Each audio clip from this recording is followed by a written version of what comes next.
Have you ever seen one of these ECG printouts and thought, what in the world am I even looking at? It looks like a complicated graph from a science class, right? All those little bumps and waves can feel overwhelming. But what if I told you that reading an ECG is like learning a secret code? And once you know the code, you can start to understand exactly what the heart is trying to tell us. The best part, you don't need to be a doctor to learn the basics. You just need a simple guide. And that's exactly what this video series is, your simple guide. We're going to break it down into 6 easy steps. Think of these as your master blueprint for understanding any ECG. Here they are. General impression, your first quick glance. Calibration, checking the machine settings. Rhythm and rate, is the heartbeat regular and how fast is it? Axis determination, which way is the heart's electricity pointing? Waveform analysis, looking at each little bump and what it means. Final interpretation, putting all the clues together. Sounds manageable, right? Let's go one by one. Today, we'll get you completely comfortable with the first 2 steps.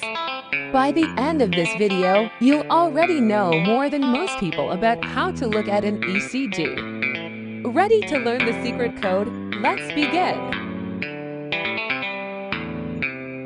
Alright, let's start with step 1, the general impression. This is exactly what it sounds like before we get lost in the tiny details. We're just going to take a quick 10-second glance at the whole ECG. We're not diagnosing anything yet. We're just getting a feel for it. Like when you look at a person's face and can instantly tell if they're happy or sad. We're going to ask 3 simple questions. 1. Is it clean or messy?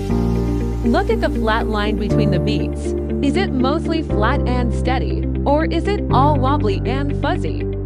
A clean baseline means the recording is clear. A messy one could just mean the patient was moving, but it's the first thing we notice. 2. Is the heartbeat fast, slow, or normal?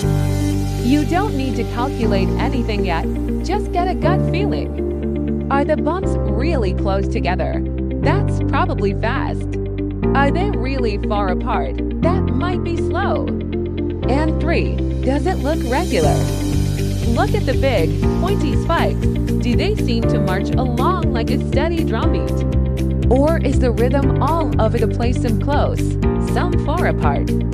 Our brains are great at spotting patterns, so just see if one exists. And that's it. That's your general impression.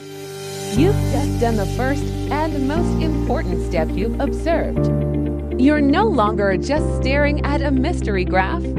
You're already starting to see the story. Now, before we trust anything we see, we have to do a crucial second step. We have to check the machine settings, or what we call the calibration. Because if the ruler we're using to measure is wrong, all our measurements will be wrong too. What are we looking for in this ruler? Just 2 things, height and speed. First, height. This tells us about the size of the waves. The standard height is 10 millimeters. That means this little square should be 2 big boxes tall. Sometimes, to make tiny heartbeats easier to see, a doctor might double the size, so the waves will look twice as big. If you didn't know the setting was changed, you might panic and think the heart is much larger than it really is. Second, speed. This tells us about the timing. The standard speed is 25 millimeters per second. That means this little square is 1 big box wide. Sometimes, to strike out a very fast heartbeat and see it better, the speed is doubled. The heart isn't beating slower. The paper is just moving faster, making everything look more spread out. So remember, always find the calibration box first. Check if the height and speed are standard. It takes 2 seconds, and it saves you from making a huge mistake.